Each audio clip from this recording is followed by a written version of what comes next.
Yang saya hormati Pak Jamil sebagai Kepala KUA wilayah Kecamatan Gajah, yang saya sayangi, saya kasih anak-anak semua, anak-anak ya, mereka anakku ya, walaupun wis arep jadi kepala rumah tangga ya. Perkenalkan dulu, saya Dr. Nani Eko Setianingsih dari Puskesmas Gajah 2. Nggih, Kepala Puskesmas Gajah 2 wonten sing wilayah Gajah 2 apa Gajah 1 semuanya? Campur ya, ada yang Gajah 2. Saya rumahnya di Meranggen, di Jasmine Lamongan Indah. Ada yang punya saudara di sana. Tapi domisili rutin sehari-hari saya di Mintreng, Kebon Agung ya. Ada yang mungkin pasangannya dari Kebon Agung? Tidak ada. Oh, dari Kebon Agung. Dari mana, Mas? Oh, Ngayon. Pergi ya. Nah, berarti Mintreng ya. Belum kenal aku. Bon. Ya, pagi ini kita akan belajar tentang kesehatan reproduksi dan seksual bagi calon pengantin. Nanti akan kami jelaskan bagaimana kesehatan reproduksi keduanya itu harus seperti apa untuk bisa menjadi yang terbaik dalam menjalin rumah tangga ya. Harus dari segi kesehatan fisiknya, harus dari kesehatan psikologisnya harus dijaga, dipersiapkan juga ya. Ora angger Bu, aku wis kebelet Bu, kepengen nikah, wis ayo wis penting bar nikah. Ndak seperti itu ya. No, nah ini karena jiwa muda biasanya konsentrasinya ning rasa, nah itu harus ya boleh, tapi harus diimbangi dengan kepahaman kita, kesiapan kita untuk bisa menjalin rumah tangga yang baik. Lanjut ya, Mbak. Jadi apa kesehatan reproduksi untuk calon pengantin itu ya? Kesehatan reproduksi calon pengantin yang sehat menunjukkan kondisi kesehatan reproduksi yang baik. Jadi kondisi kesehatan reproduksi itu tidak cuma reproduksinya baik, mainnya teratur. Aku iso Bu, sing lanang aku siap Bu karena sudah tahu caranya, tidak cuma sekedar itu ya. Jadi dipersiapkan benar-benar kesehatan fisik secara keseluruhan. Jadi kenapa calon pengantin dites apa? Tesnya tes HB harusnya dibutuhkan sebelum hamil. Jadi kesehatan ibunya untuk hemoglobin namanya ya. Jadi kesiapan untuk kesehatan fisiknya nomor 1 ibu hemoglobinnya dijaga supaya apa? Berarti kondisi fisiknya kalau HB-nya bagus berarti dia siap untuk memberikan nutrisi ke calon bayinya gitu ya. Salah satunya nanti saya jelaskan lebih lanjut ya. Perempuan itu rentan ya dalam menghadapi resiko kesehatan produksi. Dia harus nanti siap untuk hamil, siap untuk melahirkan. Itu serta merta gampang nanti begitu nikah, hamil dan melahirkan. Tapi harus dipersiapkan. Butuh nutrisi, butuh tenaga, butuh psikologis yang cukup untuk bisa hamil dan menjaga kondisi psikologis bayinya juga. Butuh nutrisi yang cukup, butuh kondisi fisik yang cukup untuk bisa mendapatkan kekuatan fisiknya dalam hal melahirkan. Itu juga perlu dipikirkan ya. Jadi nanti yang calon-calon bapak-bapak julali kesehatan calon istrinya dijaga, dicek benar-benar. Ayo ki calon pasanganku siap untuk hamil atau tidak. Ngono ya. Ojo angger terus gawe ra urusan kok anake piye dadine. Ndak mau tahu, yang penting aku kepengen nikah yo nikah. Ndak boleh. Jadi untuk generasi yang benar-benar bagus, generasi yang benar-benar bisa diandalkan, anak yang akan kita ciptakan ke depannya adalah anak yang benar-benar hebat ya. Tidak cuma segera anak sing lahir wis mbuh kono karepe, tidak seperti itu. Harus menjadi anak yang nantinya calon-calon pemimpin di masa depan ya. Lanjut aja, Mbak. Hak reproduksi dan seksual ya.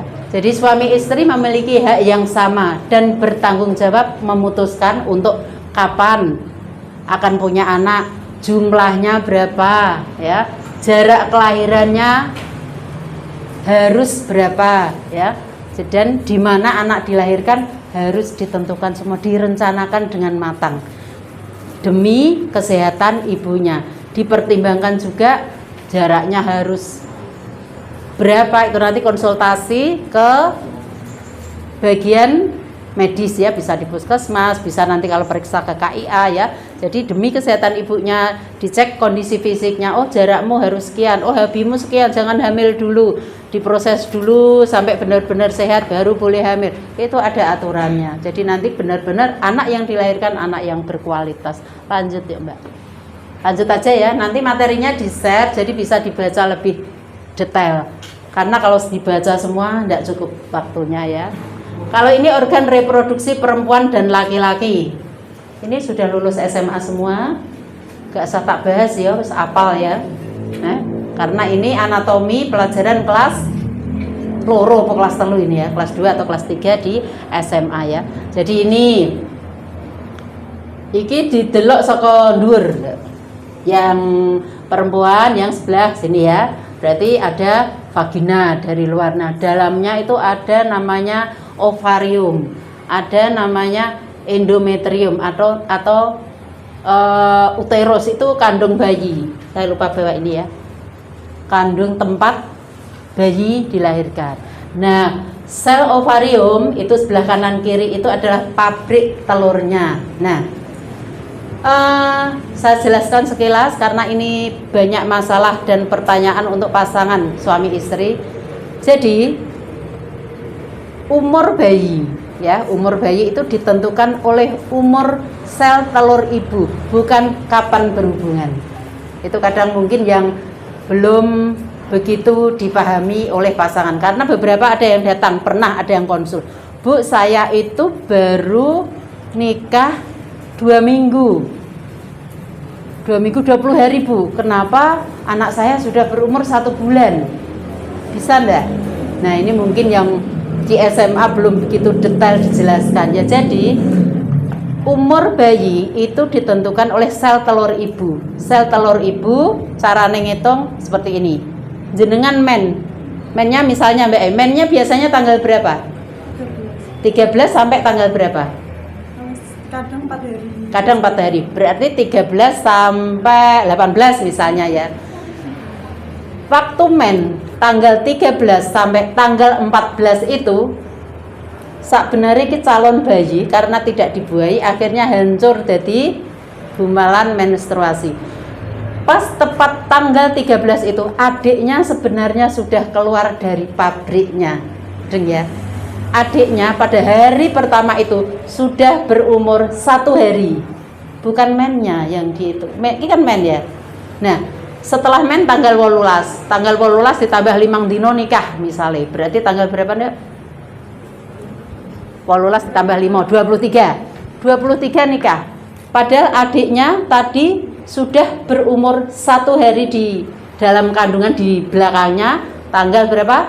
13. Jadi walaupun pernikahan di tanggal 23 hari itu, dan dalam waktu mungkin bisa dihitung menit, bisa dihitung jam ya, karena tidak langsung, bisa dalam waktu 4 jam, 8 jam baru ada pertemuan. Hari itu juga sudah berumur berapa? 23 dikurangi 13, jadi sudah berumur 10 hari walaupun kumpulnya baru sehari. Pada men jarak 5 hari, mennya 5 hari, berarti hari ke-10 ya. Hari itu juga walaupun baru jadi sudah berumur 10 hari. Jadi itu tadi, ini yang sering belum dipahami. Kadang kalau datang nih, benar anak saya apa enggak Bu? Karena ini saya baru nikah 2 minggu tapi adiknya sudah berumur 1 bulan. Hitungannya seperti ya.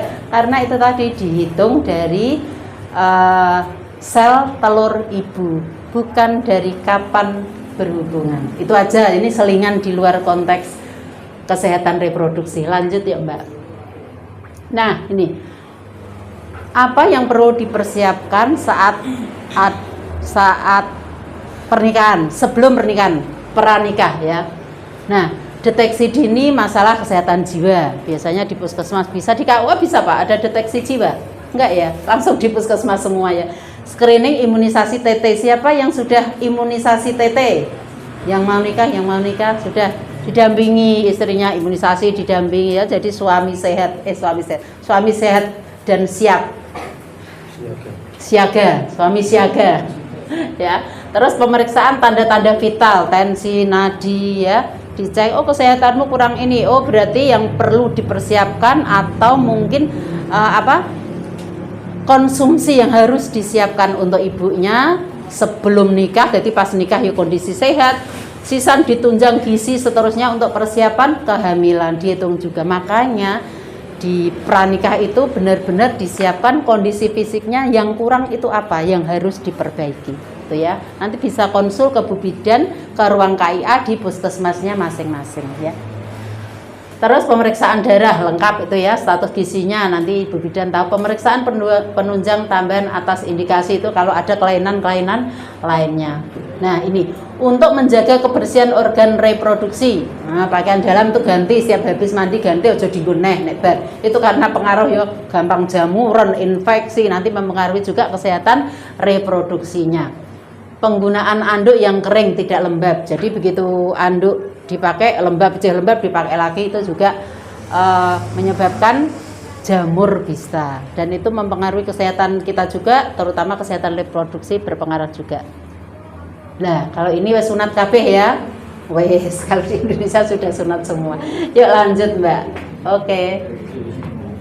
Ketidaksetaraan gender ya, bentuk ketidaksetaraan gender dalam rumah tangga.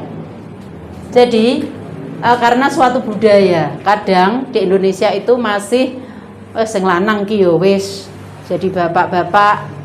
Nah ini mungkin kadang bertentangan dengan norma yang lain ya. Tapi kesetaraan gender yang sudah di share secara nasional itu, mereka punya peran masing-masing dan saling melengkapi ya. Bekerja memiliki peran penting, diutamakan pelabelan. Jadi untuk biar setara gendernya, jadi masing-masing punya peran dalam porsinya masing-masing ya. Lanjut aja, ini sebenarnya bisa dikupas di masalah lain tentang kesetaraan gender. Materinya banyak ya, nanti kalau cuma sedikit nanti malah gak mudeng. Lanjut aja. Nah, ketidaksetaraan gender dalam pernikahan bisa dalam bentuk kekerasan rumah tangga, ojo ya. Jadi nanti akan dijelaskan lebih lanjut bagaimana suatu pasangan dalam rumah tangga itu harus saling menghormati, saling menghargai, saling menyayangi. Ngono ya. Abu iku aku semudeng ngono ya. Lanjut ya, Mbak. Pak ketutupan. Nah, tanda-tanda menunda kehamilan dengan rencana. Nah, dalam kondisi tertentu perpasangan itu mungkin beda-beda. Wah aku langsung kepengen hamil karena saya punya pekerjaan yang mungkin dalam waktu dekat tidak bisa saya sambi. Ayo kesepakatan mungkin hamilnya nanti 2 tahun lagi, 3 tahun lagi. Lah itu harus diatur. Ojo angker ndang gawe waduh terus gaweane kacau. Harus benar-benar direncanakan. Aku kok nek duwe anak iki gaweanku keganggu ra. Terus aku arep ndek anak, berarti aku kudu metu sik kok kerja misalnya. Piye pok dihitung piye carane di planning bener-bener supaya nanti anaknya terawat ya.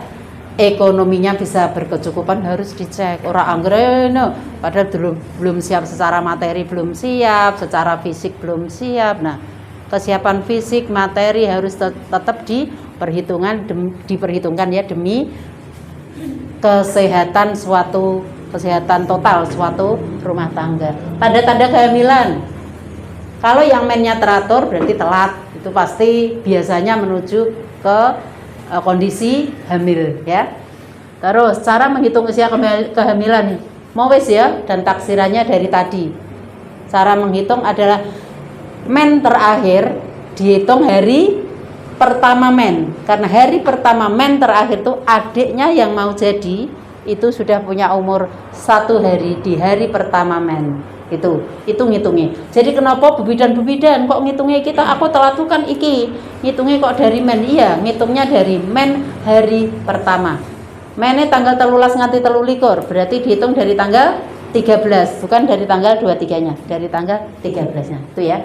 Pemeriksaan kehamilan 10 TN nanti dilanjut saya jelaskan lebih lanjut.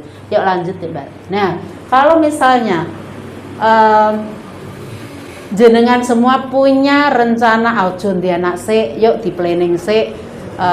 Aku ben entuk iki sik, iki ben kerjaku ben beres sik, misalnya harus ada suatu tindakan dari kita untuk bisa kapan yo aku hamilku, misalnya nanti setahun lagi, 2 tahun lagi, konsultasikan ke tenaga kesehatan setempat. Nanti pasti dijelaskan alat apa atau program KB apa yang cocok untuk jenengan ya. Nanti ada hitungannya tersendiri.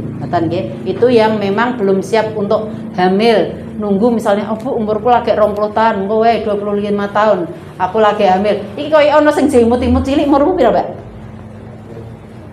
Berapa? Oh iya, cilik tenan iki tok cilik imut-imut 20. Wis wani mbok lamar. Umure 20 tahun. Sake hamilnya nanti diprogram dulu. Seneng-seneng program gitu ya. Sing 20 tahun ya mungkin memang secara fisik kandungannya itu sudah bagus. Tapi mesake sakjane liyane jedul jeng-jeng jalan-jalan. Kayak ngomong bengi, neteke nyusoni diprogram dulu. Benar-benar matang menyiapkan segalanya, hamilnya nanti aja, tapi harus konsultasi dan KB apa yang benar-benar cocok untuk jenengan dengan usia seperti ini, kondisi fisiknya seperti ini, nanti bisa dihitung itu, bisa di planning yang cocok itu apa, ngono ya. Nek iki mbake wis mateng, wis ketok. Iki jemut-imut cilik mendike, jemut-imut padha iki. Urung piro, Mbak? Oh 26, pas ya. Cilik imut-imut tapi ternyata wis mateng. Oh iya. Ternyata wis mateng, siap ya Pak ya. Nek siap hamil nek kuwi ya. Nah, tapi tetap diperhitungkan kondisi fisiknya ya, bener habine wis siap apa ora, bener-bener kesehatan fisiknya sudah siap kabeh apa ora. Tinggi badannya berapa? Oke, bagus. Di bawah 150 harus dalam pantauan karena ada hal yang perlu diperhatikan ya. Untuk yang tinggi badan di bawah 150. Nek iki wis dhuwur kabeh. Dhuwur ya, Mbak ya. Ya, sudah. Oke. Ini ya nanti konsultasi tentang KB yang mau digunakan. Untuk menjarangkan kehamilan juga nanti ada teorinya tersendiri. Jadi ojo bar nglairke ibuke langsung wis rasa KB langsung hamil meneh, mesake lempoh ibuke ya. Demi kesehatan ibunya harus ada perencanaan untuk jarak kehamilan. Paling ora 3 tahun lah ya, 3 tahun. Minimal 2 tahun. Ojo langsung bar nglairno jarak sesasi hamil meneh. Berarti nanti adiknya jarak 10 bulan wis duwe adik, sing siji dimong mbae, sing siji dimong ibuke. Nek kerja dimongno mbae kabeh siji rewang wah kacau nanti. Jadi harus benar-benar diperhatikan. Tapi ya ojo kesuwen. Minimal tadi rata-rata 3 tahun sudah cukup ya. Atau ya itu minimal 2 tahun kandungan baru mungkin bisa dibilang sehat. Setelah 2 tahun. Lebih bagus lagi 3 tahun ya. Jadi nek 3 tahun siji mlebu SMP, siji mlebu SMA. Siap-siap anggaran. Lanjut yuk. Ya ini yang perlu diperhatikan juga, jangan lupa diperhatikan oleh bapak dan ibunya, calon bapak dan calon ibu ya. Gizi bagi ibu hamil 3TK. Terus kehamilan dan persalinan berisiko 4 terlalu 3 terlambat. Nanti saya jelaskan ya. Menjaga kehamilannya, tanda-tanda bahaya kehamilan itu nanti kalau jenengan sudah mulai hamil, jangan lupa lapor ke puskesmas masing-masing karena puskesmas harus punya data.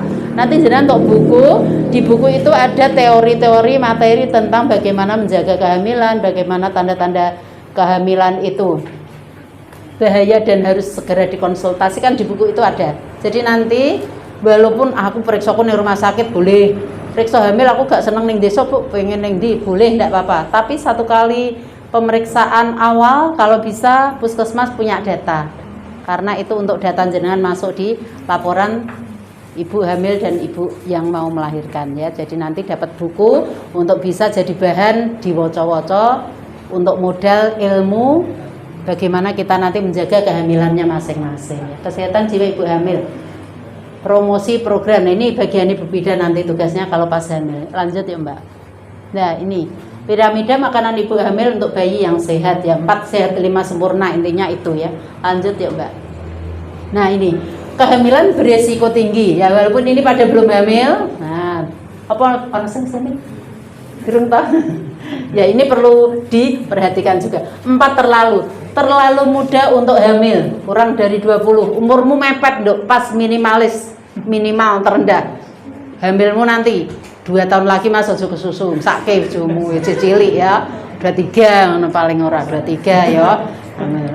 Jadi misalnya ora KB cara dhewe, ada KB mandiri, ada caranya, tanya Bu Bida nanti ngono ya, supaya paling ora gak langsung hamil sakit imut-imut malah aneh wah piye wi. Yo terlalu muda, terlalu tua untuk hamil, di atas 35 itu resikonya sudah macam-macam. Jadi kesempatan jenengan untuk punya anak di planning. Aku duwe anak 5. Padahal istrinya mungkin 25, laki umur ya 25 sampai 35, 10 tahun ke dia anak 5, berarti 2 tahun siji. Ngono carane, maksudnya ngitung ngono. Bu aku pengen dia anak 3. Umurnya istrinya berapa? Ditambah sampai umur 35 tahun ya. 35 sampai umur dari sekarang itu totalnya berapa tahun? Bagio dengan jumlah anak yang diinginkan. Itu carane. Karena di atas 35 tahun saake ibu semua resiko bisa muncul. Kebanyakan sekarang yang resiko muncul tiba-tiba tensi tinggi sampai 200 di kehamilan 7 bulan, 8 bulan, dan itu nyawa ibu sing dadi totohane. Jadi daripada nanti ada efek samping atau komplikasi yang bisa sewaktu-waktu muncul, rencanakan dengan baik. Jadi hitung. Misalnya Mbak, yuk umurnya berapa sekarang? 27 sampai 35 itu berapa tahun? 8 tahun. Kepengen danak piro Mas? Sepakatan saya coba percobaan. Pengen danak piro? 3. Oh loro ayo. Nah, pinter. Berarti dari umur 28 sampai umur piro? 35 anakmu loro. Berarti saiki ndek anak boleh langsung 27 28, nanti umur 30 atau 31 32 punya anak yang kedua. Iso berjarak 5 tahun. Ngono maksudku. Tapi nek kepengin ndek anak 3 4 ya jarakmu berarti 17 29 duwe meneh, 3 siji ndene, 3 duwe meneh, ngono 2 tahun. Ngono maksudnya. Makanya harus direncanakan jarak kehamilan dan jumlah kesepakatan mau ndek anak piro iku kudu dihitung sik. Ngoten maksudnya ya. Jadi kalau 2 anak cukup monggo jarakmu iso 3 tahun 4 tahun. Nek ndek anak 5 jarakmu 2 tahun. Ora cukup. Ndek anak 5 17 nganti 35. Anakmu jarak 2 tahun maksimal cuma 3 apa 4. Ngono ya. Jadi dihitung jaraknya minimal 2 tahun, paling bagus jarak 3 tahun. Jadi kesempatan maksimal cuma 3 anakmu, ora iso 4 5 ndak bisa. Karena umurnya 27. Ngoten. Ngono carane ngitung. Sing umur 20 sampai 35 anakmu iso 5. Karena jaraknya piro? 15 tahun kan 25 salah 20 sampai 35 berarti 15 tahun 15 tahun kepengen dia anak 6 iso ya ngono ya dipakan pengen dia anak piro Mas? Yakin 23 ya. Nah, nek 3 berarti umurmu nanti 23 atau 24 baru punya anak bisa. 23 paling ora. 23 tambah 3 berarti 26. 26 tambah 3 29. Utawa 4. Bisa jarak 3 tahun, bisa jarak 2 tahun. 4 tahun ya. Kalau 2 tahun mesake, tapi boleh ya. Maksudnya jarak 2 tahun itu anaknya umur 2 tahun baru hamil gitu ya. Wil WHP tadi arep 3 tahun. Ngoten nggih cara ngitung jarak kehamilan dan rencana mau punya anak berapa bisa dihitung. Ngoten. Yang penting demi kesehatan ibunya di planning ya. Lanjut ya Mbak. Nah ini kehamilan berisiko tinggi biasanya terjadi karena 4 terlalu dan 3 terlambat. Terlalu muda, ning kene wis ra ono ya di bawah 20. Terlalu tua wis mau ya. Oh iya 4 terlalu dekat atau rapat jarak kehamilannya. Nah itu kalau umurnya sudah 30 tahun terus maksimal padahal 35 anak loro dan jarak 2 tahun. Nah, ya. Kalau di sini ada yang umur 30 karena ya, berarti kalau yang sudah berumur 30 anaknya maksimal loro, tidak boleh lebih. 35 stop ya. Yuk lanjut yuk Mbak. Nah ini informasi tentang kehamilan, persalinan dan nifas. Persalinan tanda ibu melahirkan itu seperti apa itu nanti sama Bu Bidan lebih jelas lagi ya. Mungkin kenceng-kenceng kram di umur 7 bulan, 8 bulan mulai kenceng-kenceng kram. Terus 9 bulan kenceng-kencengnya tambah dadi, tambah cepat akhirnya masa HPL, hari perkiraan lahir ya. Persalinan. Nah, sekarang masalah persalinan. Sekarang peraturan yang terbaru, persalinan tidak boleh di rumah. 1. Persalinan harus di suatu tempat pelayanan yang minimal ditangani oleh 6 tangan. 6 tangan tenaga medis. Berarti 6 tangan tenaga medis berarti wong piro nduk nek 6 tangan? 3 orang. Tidak boleh dilahirkan oleh 1 orang bidan di rumah. Tidak boleh. Itu aturan sekarang. Karena banyak kematian ibu karena keteteran, begitu metu dhewe-dhewean anak era orang sing nyandak dia sudah terbiasa riwa-riwi nyandak bayine ya nyandak ibu ndelalae ada komplikasi kehamilan, misalnya plasentane keri iki. Nah, kejadian sekarang aturannya jenengan boleh melahirkan di suatu tempat pelayanan yang yakin di tempat itu ada 3 tenaga medis yang siap. Tidak boleh 1, tidak boleh 2, harus 3. Berarti di rumah, nek di suatu rumah bidan misalnya yakin ada 3 orang, tidak ada. Jadi minimal jenengan persalinan ben terpantau, siap segalanya, butuh rujukan juga siap mobile, siap sopire, tenaga kesehatan sing ngerujuk telepon siap, harus di tempat pelayanan minimal puskesmas kalau kondisi normal. Kalau kondisi ternyata ditemukan selama kehamilan atau akhir kehamilan itu ada komplikasi yang muncul, berarti ke rumah sakit dirujuk oleh tenaga kesehatan tingkat pertama. Jadi sekarang di puskesmas itu sudah melayani persalinan dan tenaganya siap lebih dari 1 orang. Jadi minimal persalinan sekarang orang kok mbiyen tidak boleh di rumah sekarang ya. Di rumah bidan pun bidannya harus punya klinik dengan tenaga yang lengkap. Kalau bidannya cuma bidan sendiri, tidak boleh melayani sendiri, tidak boleh, kena pasal itu nanti, tidak bisa. Jadi harus minimal 6 tangan tenaga medis. Ono sing rumat ibu, ono sing rumat bayine, ono sing ngurus administrasi atau kalau ada apa-apa perlu rujukan dan telepon ke rumah sakit ya. Ono sing memandikan, jadi bareng kabeh tertangani ora iki wis bar, lagi nyandak iki diklelerno sik, lagi nyandak, tidak boleh sekarang. Karena kematian bayi, kematian ibu disebabkan karena tenaganya kurang, keteteran. Yang kedua, mau fasilitas yang di tempat pelayanan itu kurang juga. Jadi minimal harus di mana? Puskesmas dalam kondisi kehamilan normal. Minimal di puskesmas. Yang yakin di situ ada 6 tangan tenaga medis yang siap melakukan membantu persalinan. Oke, lanjutnya ini ya, persalinan ditolong oleh tenaga kesehatan di fasilitas pelayanan kesehatan, Pasienkes. Kemudian perawatan pasca persalinan. Pemberian ASI. Nah, jadi persiapan juga kalau jenengan sudah siap hamil, siap juga untuk menyusui, memberikan ASI ke bayinya. Jadi selama kehamilan piye carane sok ben asine iku benar-benar berkualitas dan akeh, karena 6 bulan pertama kalau bisa tanpa tambahan makanan, cuma ASI. Karena di situ antibodinya tinggi sekali dan untuk daya tahan anak kesehatan saraf, otak, saraf semuanya ada di ASI. Jadi ibunya harus bergizi selama kehamilan. Begitu melahirkan, karena kondisinya ibu sehat ya, terpantau benar-benar, ASI-nya akan lancar. Jadi program untuk melancarkan ASI dimulai dari waktu kehamilan dengan gizi yang cukup, psikologis yang cukup ya, karena tidak cuma hamil-hamil tapi terus sakarpe, psikologis dijaga karena itu mempengaruhi kecerdasan anak, kesehatan anaknya ya. Nanti lebih lanjut sebenarnya ada tentang kesehatan jiwa ibu hamil ada, tapi harus event tersendiri. Lanjut yuk, terus ya Mbak. Ini ya, infeksi menular seksual. Ya, ini sekedar tahu aja ya. Jadi dalam suatu hubungan suami istri ya, hubungan ya, itu ada efek samping yang muncul, iso infeksi. Tapi infeksi itu muncul kalau memang di salah satu pasangan sudah mempunyai memang dasarnya infeksi misalnya, itu bisa saling menular. Banyak penyakit yang ditularkan melalui hubungan seksual. Satu yang perlu dijaga supaya untuk minimal infeksi ringan tidak terjadi, yuk kebersihan organ vitalnya, dua-duanya kebersihannya dijaga. Apa meneh nek arep hubungan suami istri ya, itu yang pertama.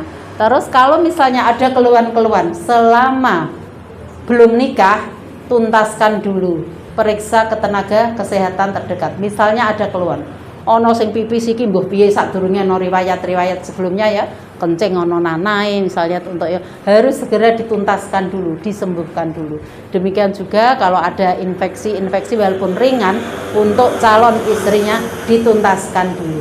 Dua-duanya begitu benar-benar mau nikah, siap untuk hubungan suami istri, harus dua-duanya secara reproduksi sehat, kondisi fisiknya juga sehat. Demi apa? Demi keduanya, demi kesehatan keduanya, dan demi calon anak yang mau dilahirkan, gitu ya. Ini tidak usah saya jelaskan, tak jelaskan paling ya lali meneh ya. Banyak penyakit yang muncul, ono kandidosis vagina, ada trichomoniasis, ya. Ya, jadi ada suatu penyakit tertentu yang bisa ditularkan lewat hubungan seks, bisa dari antara cairan ke cairan, mulut-mulut itu bisa, dari transfusi darah bisa, dari jarum suntik sehingga narkoba, kayaknya rano ya, narkoba ya tidak ada di sini, mungkin di lain tempat. Jadi lewat jarum suntik itu bisa, dan juga ada yang bisa ditularkan lewat dari ibu ke bayi. Ibu ketularan bapaknya mungkin, atau siapa dulu yang kena ditularkan lagi ke bayinya, itu ada. Jadi kalau misalnya benar-benar sadurunge ki ono keluhan yang bisa ditularkan ke anak, seminimal mungkin mungkin ada beberapa penyakit yang tidak bisa disembuhkan, tapi diminimalkan. Jadi efek ke anaknya juga ringan. Misalnya HBsAg positif, misalnya ya ketularan kondi sadurunge dulu sebelumnya. Jadi nanti jenengan yang terutama ibu-ibu itu ada tes namanya HBsAg di puskesmas. Sudah semua? Sudah semua ya, negatif ya. Oke, berarti jenengan sehat. Berarti tinggal dipantau yang selain HBsAg, gizinya ya. HB-nya harus di atas 11. HB-nya berapa? Dites di puskesmas? Yang habisnya? Oh, belum ya? Ya nanti mungkin pas hamil awal-awal ya disiapkan gitu. HB di bawah 11, piye carane HB sampai mencapai 12, untuk kesehatan ibu dan anaknya. Lanjut ya Mbak. Ini ya. Nah, sekarang ada yang lebih booming lagi karena grafik penyakitnya itu semakin naik dan semakin naik. Namanya HIV. Tahu HIV? HIV ya. HIV itu kalau terus antara 16 sampai 20 tahun menjadi AIDS, Acquired Immune Deficiency Syndrome ya. Hal-hal yang mungkin perlu diketahui, ini tidak usah saya jelaskan HIV sejelas-jelasnya, tidak bisa di forum ini ya. Yang jelas HIV tapi tidak menular melalui makanan atau minuman. HIV itu menular melalui hubungan seksual atau darah, nempel darah. Tangannya lecet, nempel wong HIV, darahnya itu bisa. Tapi kalau tangannya keratinnya masih utuh, kena darah wong HIV tidak apa-apa, karena ada zat zat pelindungnya. Tapi kalau ndelalai ya, pas nulung wong berdarah, tangannya ono sing lecet, bar ketok kuku, pori-porine buka, langsung bisa kena. Jadi kalau menolong seseorang berdarah, kalau bisa tangannya harus diselubungi ning dalan misalnya ya, harus di sarung tangan apa plastik yang piye carane tidak kontak langsung dengan darah yang ditolong, gitu ya. Tidak bisa lewat gigitan serangga, berenang juga tidak bisa ditularkan. Jadi cuma lewat darah dan luka atau tadi hubungan seksual. Lanjut ya Mbak. Nah sekarang yang tidak kalah pentingnya, ada penyakit tertentu di ibu-ibu, di kaum wanita perempuan yang grafiknya juga semakin naik, yaitu kanker leher rahim dan kanker payudara. Ini banyak sekarang pada bermunculan. Oke, kena opo ya, grafiknya tiap tahun ora turun tapi tambah naik ya, kasusnya banyak. Nah, kanker leher rahim itu suatu kanker ya, jadi pertumbuhan tulang miom yang begitu cepet di daerah di daerah leher rahim untuk ibu-ibu ya. Terus ini Kanker payudara juga banyak. Untuk mengantisipasi begitu ada gejala yang aneh dari payudara, kita sebenarnya bisa periksa sendiri payudara kita untuk yang perempuan dengan namanya sadari, periksa payudara sendiri. Keliling kayak obat nyamuk gitu, tangannya diputer-muter, kanan kiri ada yang aneh enggak? Kalau ada yang aneh jenengan merasa ragu-ragu, konsultasikan ke tenaga medis terdekat ya. Lanjut ya Mbak.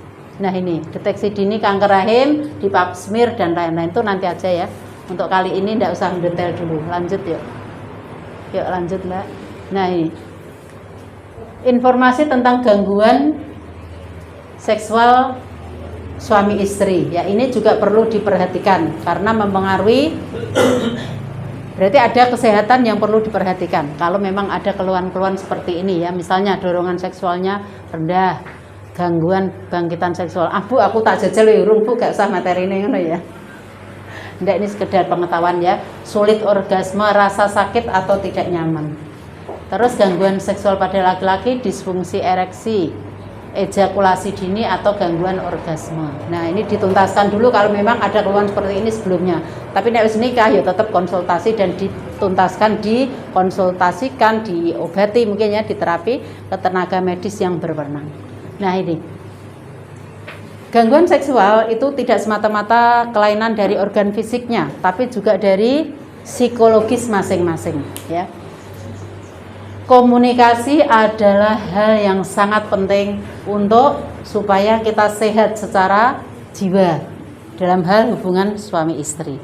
Psikologis, komunikasi, saling komunikasi dan saling memperhatikan, saling curhat, saling memberikan solusi gitu ya. Gaya hidup sehatnya, makan bergizi seimbang, aktivitas fisik, olahraga, nek iso aja ngerokok sakake bojone. Minimalis rokokane. Kalau toh ternyata sudah terlanjur merokok, neng aduh ora berhadapan dengan istrinya, dengan keluarganya atau di tempat umum. Mojok dewe-dewean. Tidak boleh untuk aturan sekarang ya, karena merokok tidak mungkin di bumi hanguskan. Gak mungkin, tetap ada pabrik ono, karyawane ono ya. Jadi sekarang aturannya yang penting merokok tidak di hadapan orang lain, tidak di ruangan umum, orang yang ngarepe bojone anake, dadi ning waduh dhewean sendiri. Itu boleh. Tapi nek iso ojo sisan, kandhani ya. Ojo dungokno kuwi ono sing ngono lho. Ada langsung komentar dungokno lho berarti ngerokok iki. Kondungokno sih ya, seminimal mungkin demi kesehatan. Walaupun istri jenengan tidak merokok, tapi jenengan perokok berat dan selalu di hadapan istrinya sama saja merokok. Namanya perokok pasif. Dan perokok pasif salah satu penunjang untuk ibu itu di bulan-bulan berikutnya dari hasil penelitian ya, menjadi kanker serviks rahim.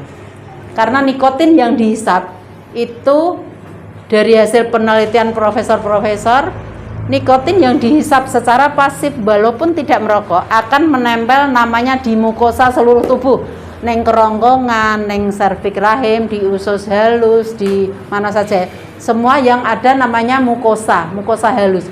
Nikotin begitu tertempel di situ seumur hidup tidak bisa keluar. Jadi terakumulasi, nambah terus sesuai dengan yang dihisap.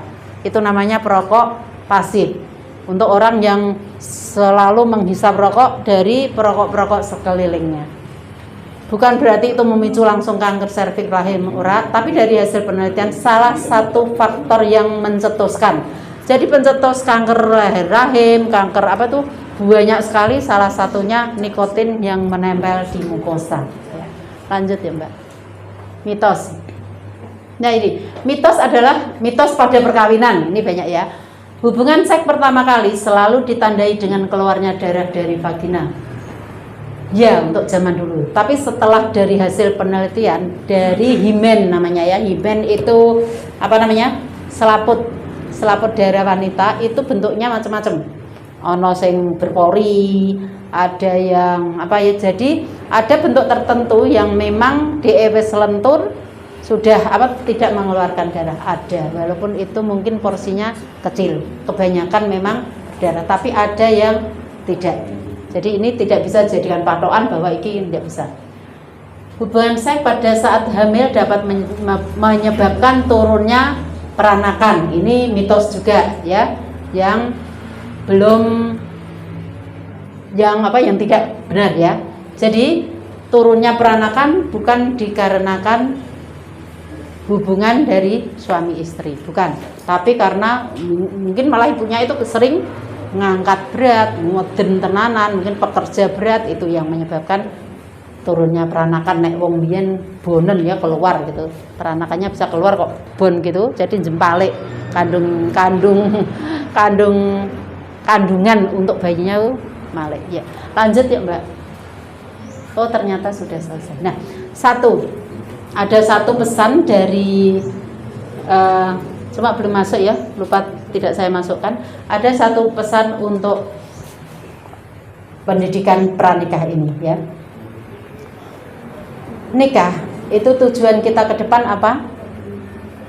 Piye carane bahagia suami istri samawa ya. Nah, piye carane menciptakan? Cara menciptakannya, mindset kita yang remaja rodok diturunkan, diganti mindset yang baru. Mindset itu cara berpikir ya. Cara berpikirnya, bahagia itu tidak bisa dicari dan tidak bisa dituntut dari pasangan atau orang-orang sekeliling kita. Tapi bahagia itu diciptakan oleh kita, oleh Tuhan kita, dan bersama-sama saling menghargai, saling menyayangi dengan orang-orang sekeliling kita. Jadi bahagia itu diciptakan, bukan dicari. Ya. Ada satu contoh kejadian, suatu kapal besar di lautan, di sekelilingnya airnya lebih banyak, kadang bergelombang, kadang tidak ya, suatu kapal di tengah laut. Apakah kapal itu tenggelam? Tidak. Walaupun dia dipengaruhi oleh semua airnya oleh wakeh, kapalnya mung semono, kapal gede, tapi lautan sak luase tidak akan membuat dia tenggelam, karena kapal iki kuat. Kapal iki melihat laut itu adalah sekelilingnya yang dadi koncone tapi aja ngrusak. Suatu kapal akan tenggelam kalau kapalnya kemasukan air. Air itu masuk dengan begitu derasnya masuk di kapal. Akhirnya kapal itu tenggelam. Dia tenggelam oleh sekelilingnya, lingkungannya yang semula adalah teman untuk dia berlayar. Nah, yang bisa diambil yang dari cerita ini adalah diri kita adalah kapal itu. Air di sekeliling kita itu adalah semua hal yang bisa mempengaruhi kita, menenggelamkan kita. Jadi selama sekeliling kita suara-suara kejadian apapun itu hanya untuk introspeksi kita, tapi tidak kita masukkan dalam pikiran dan hati kita akan eksis. Tapi kejadian di sekeliling kita, kejadian apapun, terutama yang yang aura negatif, terutama yang mempengaruhi hal-hal yang tidak baik, masuk ke hati kita, dipikir tenanan, kejadian dengan istri, kejadian dengan anak, masuk ning hati membuat kita marah, itu yang menenggelamkan kita. Jadi intinya mindset kita dirubah. Bahagia itu tidak dicari, tapi diciptakan. Ciptakan jangan sampai air itu masuk ke dalam kapal. Ciptakan jangan sampai suasana di sekeliling yang bisa mempengaruhi hati dan pikiran kita itu masuk ke kita dan menggerogoti kita. Jadi di dalam rumah tangga, bagaimana ya caranya saya bisa membahagiakan istri saya? Sebaliknya, bagaimana saya bisa membahagiakan suami saya? Dan saling saling mengerti, saling bisa untuk curhat ya. Jadinya kita berusaha untuk membuat aura positif ke sekeliling kita. Kita yang menciptakan bahagia, bukan kita menuntut bahagia. Tidak bisa. Karena dua kepala, dua pikiran suatu saat pasti ada hal-hal yang tidak sesuai dengan apa yang kita inginkan. Karena suatu pribadi tidak ada yang sama. Tapi kalau kita bisa menyikapi dengan baik, saling menerima dengan cara ya saling komunikasi yang baik ya. Nah, itu adalah modal supaya kita bisa melanjutkan kehidupan berumah tangga dengan baik dan bisa memplanning ke depan untuk kebahagiaan pasangannya masing-masing dengan anak-anak yang akan kita ciptakan. Oh, kita ciptakan, bukan ya? Kita buat. Ya, supaya kita menjadi keluarga yang benar-benar kompak, saling membahagiakan, tidak saling menuntut kebahagiaan, karena kebahagiaan tidak bisa kita tuntut dari pasangan kita, suami kita, sekeliling kita, tidak bisa. Kebahagiaan harus kita ciptakan sendiri dari kita. Istri yang mau kebahagiaan harus saya ciptakan sendiri. Bagaimana saya membahagiakan pasangannya. Kebahagiaan harus kita ciptakan sendiri, bagaimana kita menyikapi atau merawat, mendidik anak-anak kita. Gitu ya. Kita tidak bisa menuntut suatu kebahagiaan itu dari sekeliling kita. Kita akan kecewa. Jadi mindset kita mulai sekarang, karena kita mau berumah tangga, mindsetnya dirubah. Bagaimana saya bisa membahagiakan sekeliling kita, bukan piye aku ben iso bahagia kowe sing marahi kowe. Nah, akhirnya karena kita menuntut sekeliling kita yang harus membahagiakan kita, hasilnya kita akan kecewa. Jadi masing-masing mindsetnya dirubah, bagaimana saya bisa membahagiakan keluarga saya, istri saya, lebih luas lagi, saudara saya, lebih luas lagi, tetangga saya, semampu kita. Itu jadi sekali lagi, bahagia tidak bisa dicari, tapi diciptakan. Ingat itu, bahagia tidak bisa dicari, tapi diciptakan. Oleh siapa? Oleh kita sendiri. Kalau ternyata suatu saat kita tidak bahagia, introspeksi diri. Apa yang harus saya lakukan supaya kebahagiaan itu muncul. Mana ya? Oke, walaupun ini sekedar teori, nanti bisa dipraktekkan kalau kalian sudah berumah tangga. Itu dari saya, jam berapa, Mbak? Saya harus ada rapat di kabupaten siang ini. Jam berapa? 11 Oh, jam 11 ya. Rapatnya jam 12 masih. Ya, mungkin boleh 1-2 pertanyaan. Kalau sudah jelas semua berarti selesai. Monggo, ada yang mau tanya? Ya, Mas. Iki untuk koncone dhewe-dhewe, apa kanca kerja, apa kanca apa? Koncone dhewe-dhewe, apa tanggane dhewe pek nggo. Kalau saya pek nggo untuk tanggoku dhewe. Dari kecil jadi sudah tahu. Ada yang ditanyakan? Sudah ya? Nah, nanti kalau ada hal-hal yang perlu ditanyakan tentang kesehatan, tentang imunisasi nanti bisa kontak atau menghubungi atau konsultasi ke puskesmas wilayah masing-masing. Terima kasih dari saya. Mohon maaf kalau ada kesalahan. Saya tutup. Wassalamualaikum warahmatullahi wabarakatuh.